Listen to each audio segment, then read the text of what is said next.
हरे कृष्ण। सत्यम परम धीमहि। श्रीमद् भगवद गीता एक मार्गदर्शक। भगवद गीता का एक एक श्लोक पढ़ते हुए, एक एक श्लोक को समझते हुए हम आगे बढ़ रहे हैं। और जिस तरह से भगवान श्री कृष्ण ने हमें कुछ ऐसी गूढ़ बातें जो कि साधारण जीवन में हम नहीं समझ पाते, उन बातों को बहुत ही स्पष्ट रूप से और खोलकर हमें बताया है, हमें समझाया है। जिस तरह से स्थिर बुद्धि कैसे रहा जाएगा, स्थितप्रज्ञ होने के लिए हमें क्या करना चाहिए, या स्थिर बुद्धि रहते हुए हमें उस स्थिर बुद्धि को अपने जीवन में उतारकर और उस स्थिर बुद्धि के अनुसार अपने जीवन को यापन करने के लिए किस तरह से हमें आगे बढ़ना चाहिए। ये सारी बातें जो स्पष्ट रूप से या खुलकर भगवान हमें समझा रहे हैं अर्जुन के माध्यम से। तो आज हम द्वितीय अध्याय का 69, 70, 71 और 72 ऐसे 4 श्लोक लेंगे, क्योंकि जो स्थिर बुद्धि के बारे में बातें चल रही है उसी का ये अंतिम पड़ाव हम कह सकते हैं, या विषयांतर शायद आगे होगा। तो फिलहाल आज हम 4 श्लोक लेंगे द्वितीय अध्याय का 69। या निशा सर्वभूतानां तस्यां जागृति संयमी, यस्यां जागृति भूतानि सा निशा पश्यतो मुनेः। आपूर्यमाणमचलं प्रतिष्ठं समुद्रमापः प्रविशन्ति यद्वत्, तद्वत् कामायं प्रविशन्ति सर्वे, स शान्तिम् आप्नोति न कामकामी। विहाय काम्यान् सर्वान् उपाश्चरति निःस्पृहः निर्ममो निरहङ्कारः, स शान्तिम् अधिगच्छति। येषां ब्राह्मी स्थितिः पार्थ नैनां प्राप्य विमुह्यति, स्थित्वा स्यामन्तकालेऽपि ब्रह्म निर्वाणमृच्छति। इतना सब समझाने के बाद अब श्री कृष्ण ये बता रहे हैं कि जो भौतिक जगत में फंसा हुआ व्यक्ति है, या जो प्रपंच में फंसा हुआ है, या फंसा हुआ शब्द मैं इसलिए ले रही हूँ क्योंकि व्यक्ति चाहते हुए भी, जैसे वो चाह रहा है कि मुझे भगवत प्राप्ति करनी है, और उसके बाद भी वो प्रपंच में अपने आप को व्यस्त रखता है।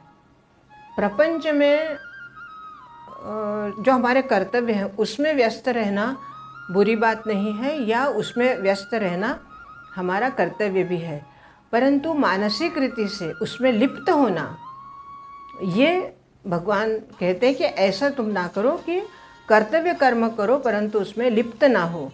तो उसके लिए वो आगे बोलते हैं कि जो भौतिक जगत में फंसे हुए लोग हैं, वो जब रात्रि के समय विश्राम करते हैं या सोते हैं, उस समय जो मुनि है, अर्थात जो मौन है, मुनि का अर्थ होता है जो मौन धारण करके या मौन अवस्था में अपने अंदर की यात्रा करते हैं और भगवत चिंतन करते हैं, उसे मुनि कहते हैं। तो वो कह रहे हैं कि जो मुनि हैं वो उस रात्रि के समय जागते हैं, और जो साधारण मनुष्य या भौतिक जगत में फंसे हुए लोग जब दिन में अपने कार्यकलाप करते हैं तब मुनि सोते हैं। अब यहाँ पे मुनि सोते हैं और मुनि जागते हैं, या सारा जग सोता है तब मुनि जागते हैं, सारा जग जागता है तब मुनि सोते हैं। ये साधारण जब हम सोचते हैं तो ये बात समझ में नहीं आती कि इसका मतलब है कि मुनि दिन में सो जाते हैं और रात को जागते हैं। ऐसा नहीं है। वास्तव में रात को सोना या रात को जागना और दिन में सोना, अर्थात जब हमारे भौतिक जगत के लोग, प्रापंचिक लोग जब नींद लेते हैं, सो रहे होते हैं, तब ये मुनि लोग जो कि स्थितप्रज्ञ की स्थिति में होते हैं, स्थिर बुद्धि की स्थिति में होते हैं, वे लोग अपने नामस्मरण से, अपने अंतरात्मा से भगवत प्राप्ति के लिए इस तरह से अपने आप को उसमें संलग्न करते थे। शरीर भले ही आपका सो जाए, मतलब आप लेटे हुए हों, परंतु मन से वो उसी नामस्मरण में रहते हैं, भगवत की प्राप्ति के नामस्मरण में रहते हैं। तो उसे जागना कहते हैं, मानसिक रीति से जागना कहते हैं। और दिन में, अर्थात सामान्य व्यक्ति जब अपने दिन के क्रियाकलाप करते हैं तब मुनि लोग सोते हैं, अर्थात जो दिन के कार्यकलाप है वो इस तरह से वो कार्य क्रियान्वित करते हैं, एक मशीन की तरह कि भाई उन्हें ये कार्य करना है, बस कर दिया, लेकिन उसमें लिप्त नहीं है। और इसीलिए उनका मन जो मानसिक रीति से होता है वो कहीं ना कहीं सोया रहता है, अर्थात वो इस तरह से अपने आप में बंद रहता है कि बाहर की कोई भी चीज़ उनको उद्विग्न नहीं करती। इसलिए उसके लिए कहा गया है कि वो सोते हैं।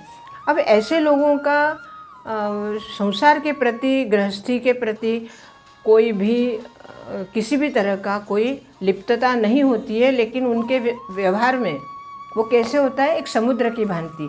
कैसे कहते हैं, आपूर्यमाण अचलम प्रतिष्ठम समुद्र माप प्रविशन्ति यद्वत्। जिस तरह समुद्र में सारी नदियाँ आकर मिलती है और समुद्र अपनी मर्यादा को रखते हुए उनको ग्रहण कर लेता है, परंतु अविचल रहते।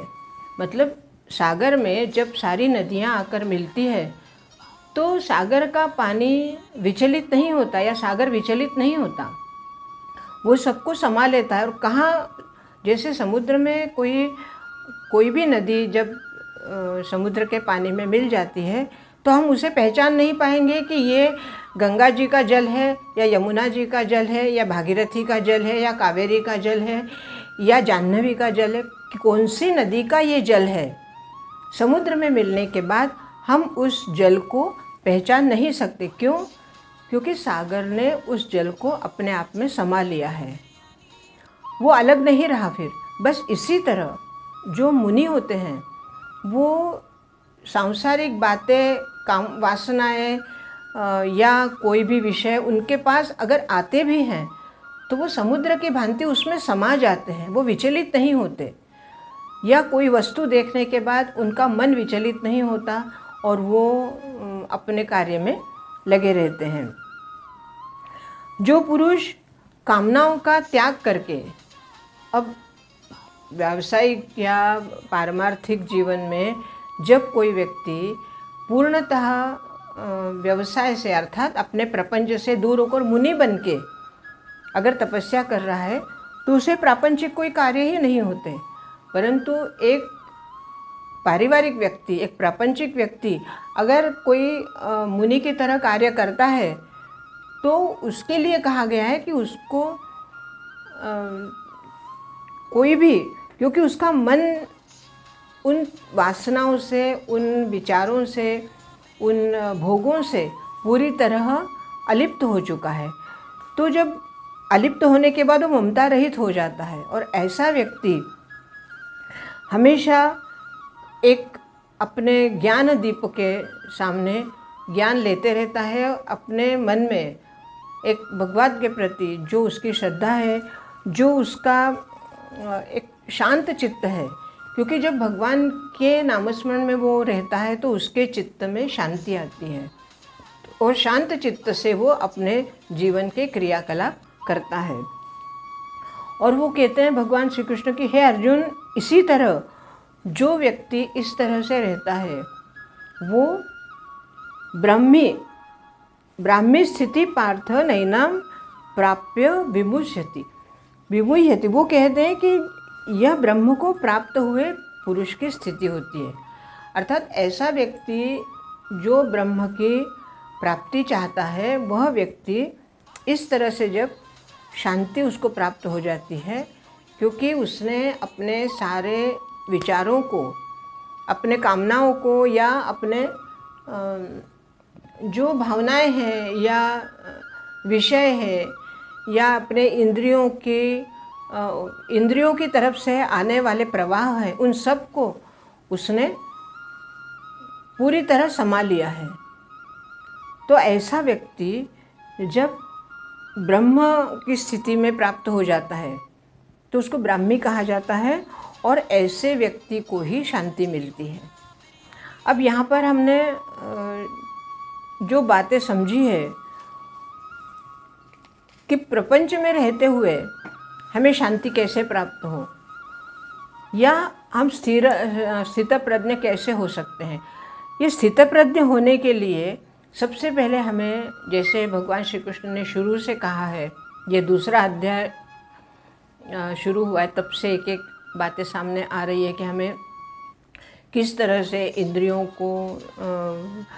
के विषयों से अपने आप को दूर करना है, या कोई विषय अगर आपके पास आते हैं तो आपको किस तरह से उससे अलिप्त रहना है, और अपने विचारों के, अपने इंद्रियों को या अपने प्रापंचिक कार्य करते हुए भी हम किस तरह भगवत प्राप्ति कर सकते हैं, इन सब बातों का उन्होंने हमें समझाया है। और आज के युग में अगर हम इस बात को देखें तो व्यक्ति वास्तव में इतना अपने रोज के कार्यकलापों में इतना अधिक व्यस्त हो चुका है कि कई बार देखने में आता है कि व्यक्ति को इच्छा होती है कि मैं कुछ धर्म कार्य करूं, या मैं कुछ भगवत नामस्मरण करूं, या कुछ देर जप करूं, या इस तरह से कुछ करूं, लेकिन वो व्यस्तता की वजह से कुछ कर नहीं पाता, और उसका मन लगता है कि मुझे कुछ करना चाहिए, मुझे करना है। तो ऐसे में क्या करे वो? तो ऐसे में भगवान यही कह रहे हैं कि तुम्हें अपने प्रपंच के कोई भी कार्य नहीं छोड़ने हैं, वो वैसे ही करते रहने, बस उस कार्य को मुझे अर्पण कर दो। वो कार्य तुम मेरे लिए कर रहे हो, मेरी आज्ञा से कर रहे हो, और मुझे ही अर्पण करने वाले हो।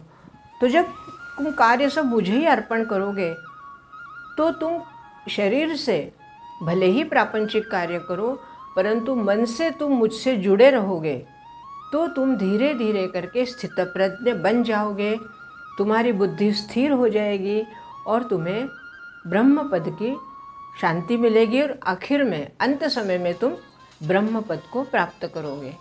ये बहुत ही सरल भाषा में, सरल मतलब खोलकर भगवान ने हमें ये बात समझाई है।